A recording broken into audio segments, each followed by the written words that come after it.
Mesdames, Messieurs, bonjour à toutes et à tous, bienvenue au journal. Les impôts ont mobilisé pour les caisses de l'État l'année dernière plus de 670 milliards de francs CFA, des chiffres qui devront s'améliorer en 2018 selon le directeur général des impôts grâce aux actions efficaces de recouvrement. Le championnat d'Afrique des Nations CHAN entame aujourd'hui sa 4e journée et l'entrée en liste des équipes du groupe D. Le Burkina affronte à Agadir au Maroc l'Angola. Ses premiers pas dans la compétition seront scrutés.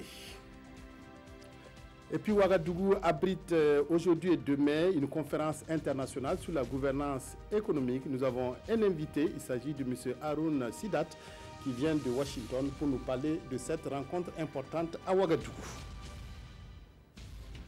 C'est à la mi-janvier que le personnel de la primature a présenté ses vœux du nouvel an au chef du gouvernement. Les travailleurs du Premier ministère ont réitéré leur engagement à œuvrer aux côtés de Paul Kabatieba sur les différents chantiers de développement. L'occasion a été belle pour évoquer les effets du PNDS sur le taux de croissance du Burkina qui s'est chiffré à 6,4 en 2017.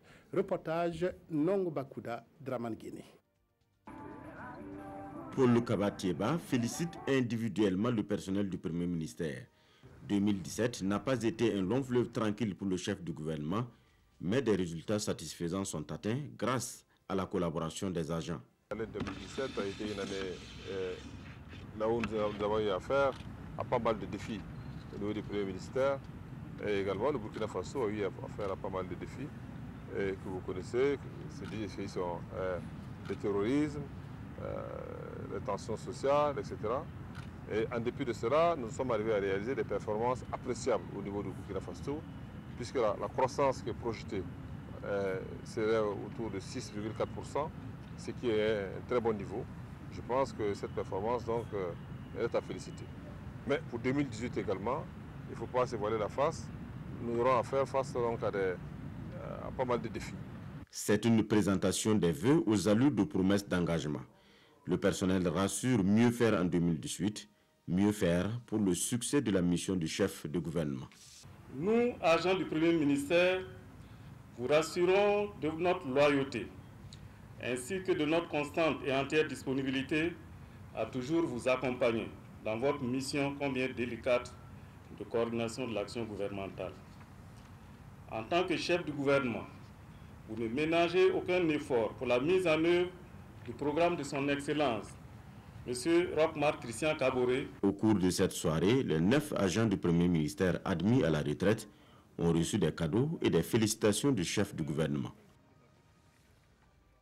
La mobilisation fiscale de la Direction générale des impôts a été aussi saluée par les premiers responsables de la DGI. L'année dernière, 673 milliards de francs CFA ont été mis dans l'escarcelle de l'État grâce aux impôts qui attendent pour 2018 plus de 918 milliards au titre des recouvrements. Tous ces chiffres ont été livrés ce matin à la presse par le directeur général Adama Badolo à l'occasion de la rentrée fiscale 4e édition. Reportage Gérard Sommet, Tanga Kafando. C'est une conférence de presse pour marquer la 4e édition de la rentrée fiscale à la Direction générale des impôts. Une rentrée qui s'effectue sous le thème « Code général des impôts, un outil pour une meilleure mobilisation des ressources ». Et en 2017, ce sont plus de 673 milliards de francs CFA qui ont été mobilisés par la Direction générale des impôts.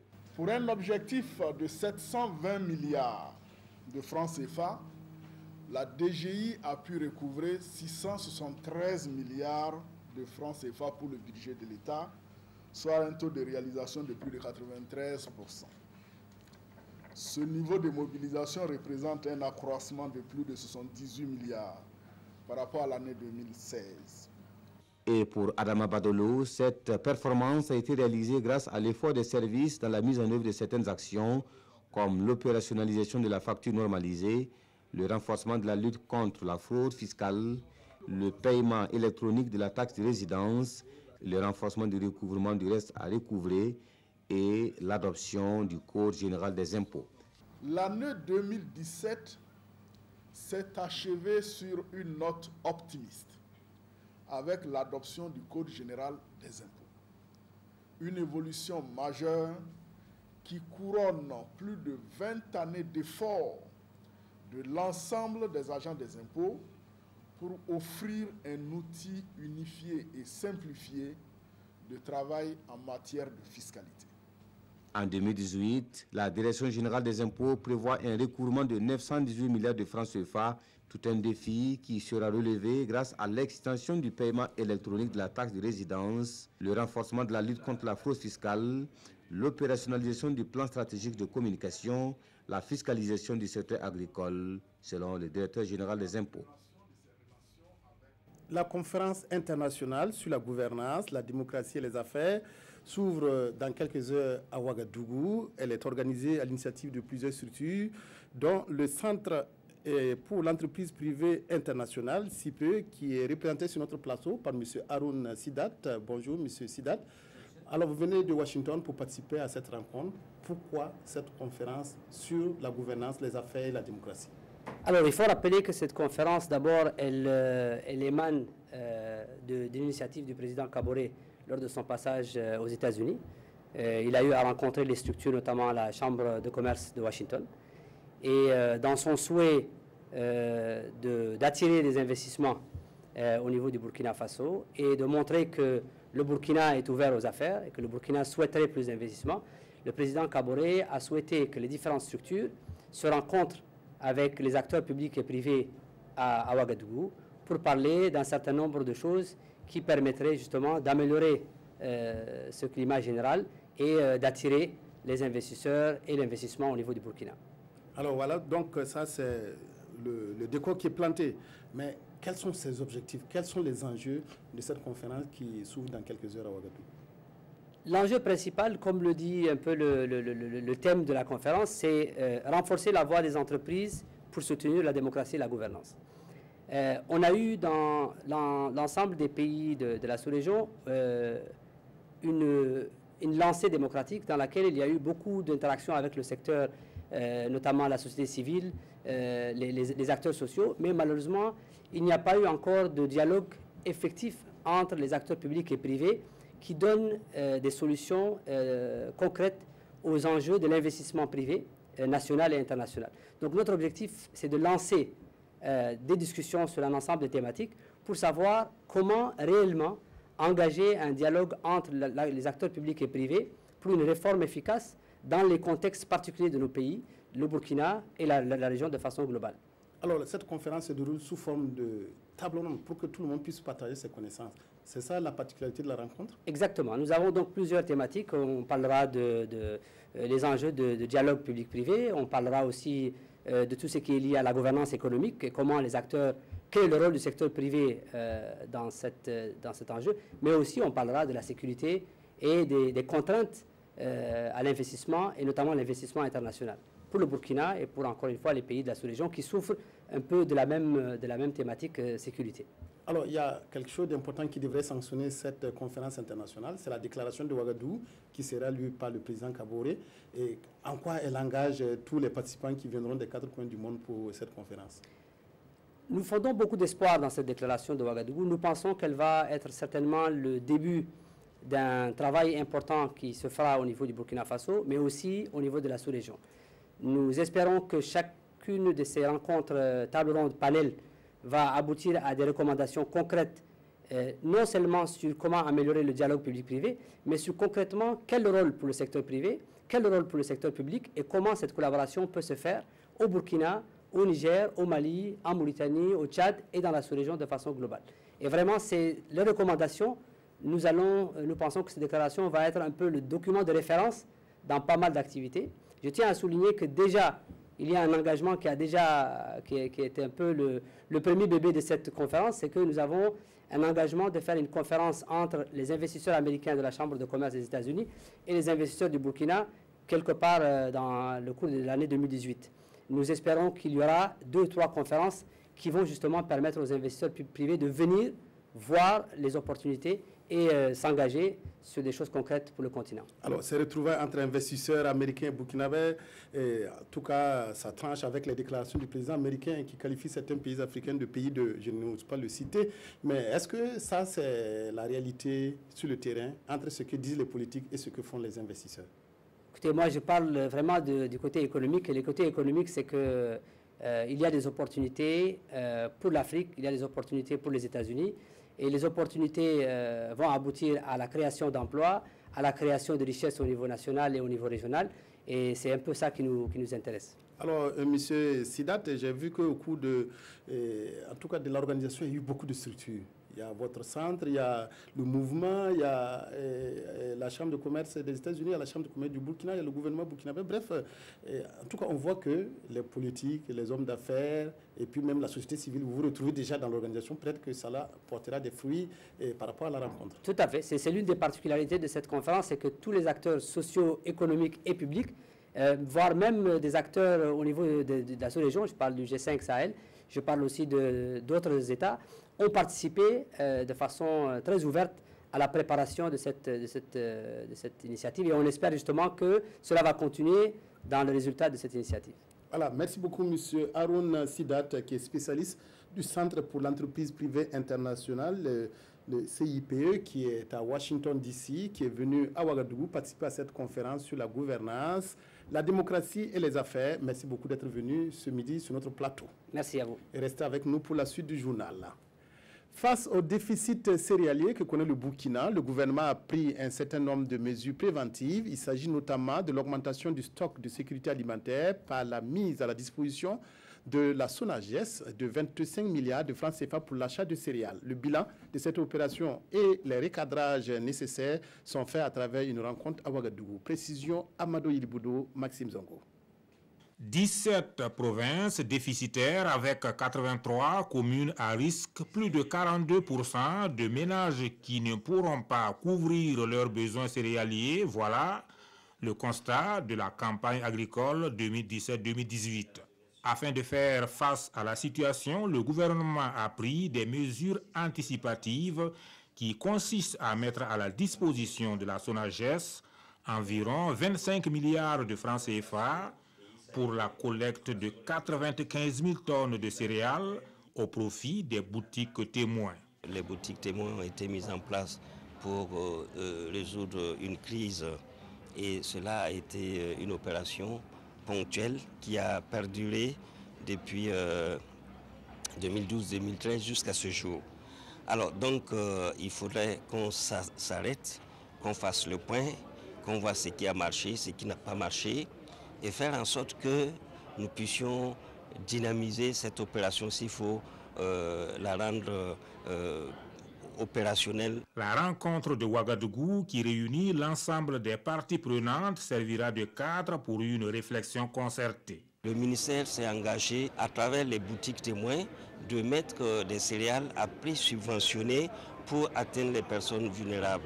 Le ministère s'est engagé avec ses partenaires techniques et financiers à faire de la distribution gratuite de céréales. 2 jours durant, les participants vont faire le bilan de la mise en œuvre de l'opération depuis sa création en 2013.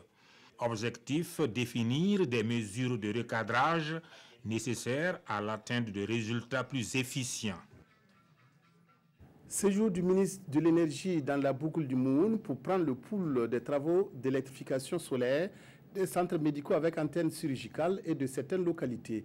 Les villages sont situés dans le Nayala et vont bénéficier de l'électrification rurale avec des travaux effectués actuellement à hauteur de 40%. Un taux d'exécution jugé satisfaisant par le ministre Alpha Oumar Dissa. Reportage Lassina Ouattara et Karim Ouedraogo. Ici, dans la boucle du Mouhoun, le ministre de l'Énergie a fait le constat sur l'avancée des travaux d'électrification rurale dans 3 villages de la province du Nayala. À Bo, Bounou et Selé, dans la commune de Yaba, le taux d'exécution des travaux d'électrification solaire est de 40% dans l'ensemble. Au vu des délais que nous avons pour pouvoir réaliser ces mini-réseaux, je pense qu'on ne peut pas dire qu'on est en retard. Parce que vous savez qu'il y a un temps incompressible qui est là. Vous savez que vous ne pouvez pas avoir des onduleurs, des batteries par exemple stockées. On est obligé de commander aux usines le temps que ça vienne. Mais le plus important pour moi était de venir voir que effectivement le travail a commencé. Vous verrez que globalement, on peut dire que le travail a avancé en tout cas à un rythme que nous trouvons intéressant. La fin des travaux est prévue pour la fin du mois de février prochain. Plus de 50 ménages vont être électrifiés dans chaque village. Ces infrastructures de qualité vont permettre à la population bénéficiaire de mener des activités génératrices de revenus, entre autres selon le ministre. Cette politique du gouvernement vise à améliorer la couverture du monde rural en électricité à hauteur de 80% d'ici 2020. Véritablement, c'est une joie pour nous qui avons vécu aussi au village, si je peux dire, de voir des populations des zones rurales vraiment avoir accès à l'électricité, qui est une denrée qui peut changer beaucoup la vie des populations et qui va permettre donc d'amorcer et d'éclore, je peux dire, un développement réel donc de ces localités. Cette approche qui va être intensifiée avec le projet Yelen, avec les 700 localités qui sont en train de venir, va pouvoir permettre donc au Burkina de pouvoir donner accès à l'électricité au maximum de populations dans les zones rurales d'ici 2020 et surtout permettre au Burkina de rattraper son retard en matière d'électrification rurale. Dans le cadre de cette tournée, le ministre a d'abord été dans le sud-ouest et dans les hauts bassins avant la boucle de Mouhoun. Un détour par l'actualité internationale avant le sport. Le pape est arrivé hier à Santiago de Chili pour son 6e voyage en Amérique latine. Le Saint-Père séjournera jusqu'à jeudi prochain dans un pays où les scandales sexuels éclaboussent l'Église catholique, ce qui fait reculer le nombre de catholiques chiliens qui se réfugient le plus souvent dans les églises évangélistes. Après l'étape chilienne, le pape François se rendra jeudi au Pérou.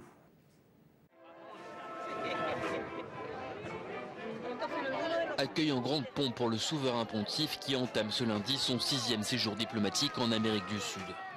C'est au Chili, où la présidente Michelle Bachelet l'attendait sur le tarmac, que le pape commence la première étape de son voyage.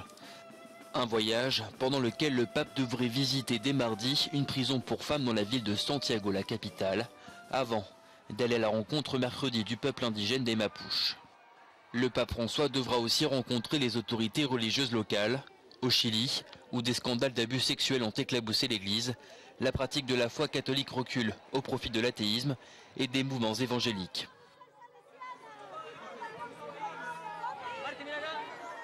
Jeudi, le pape s'envolera pour le Pérou, dernière étape de son voyage. François se sera ainsi rendu en mission dans la quasi-totalité des pays d'Amérique du Sud, sauf sa terre natale, l'Argentine. Sport football, CHAN 2018, les étalons logés dans le groupe D entrent en lice cet après-midi face aux Angolais. Ce sera au grand stade d'Agadir à partir de 16h30. Pour les premiers matchs de la compétition, on attend de l'équipe nationale qu'elle se batte pour mettre toutes les chances de son côté. Précision de nos envoyés spéciaux, Césaire Carfo d'Abakini. Les étalons locaux du Burkina doivent absolument mouiller le maillot pour tirer le meilleur résultat de ce premier match qui les oppose aux Angolais. Un adversaire pas facile à manœuvrer pour qui connaît le football angolais. Physique, mais aussi technique, plein d'accélération. Pour passer, les Burkinabés se doivent d'être rassurants. Aboubacar Sawadougé et ses coéquipiers devront jouer collectif, solidaire en défense et efficace en attaque. Le groupe est serein et conscient de la tâche qui les attend. Disons que les joueurs sont en tout cas fin prêts. Nous pensons que nous allons en tout cas nous battre pour en tout cas représenter valablement notre pays. Mais comme nous sommes en football, tout est possible. Les étalons ne seront pas seuls sur le terrain. L'Union nationale de soutien aux étalons, avec sa trentaine de supporters à Agadir, s'engage à jouer sa partition. Oui, nous sommes prêts, on a fait les répétitions, on est venu hier nuit, matin on a fait les répétitions, ce soir, en tout cas les gens vont nous voir comme d'habitude. Voilà. Un message, premièrement, c'est vraiment de se battre, de mouiller des maillots. C'est tous les gens qui n'ont pas fait de déplacement ici, ils sont à Ouagadougou, au Burkina Faso, de prier pour vraiment l'équipe nationale locale. Faire mieux que les participations précédentes, c'est l'objectif de la structure dirigeante. Le premier objectif, c'est déjà de travailler à faire mieux que la première participation où on avait été éliminé dès les phases de poule. Donc l'objectif premier assigné à l'encadrement, c'est de terminer parmi les 2 premiers de la poule pour se qualifier en quart de finale. Angola, Burkina Faso, c'est pour cet après-midi, 16h30 au grand stade d'Agadir.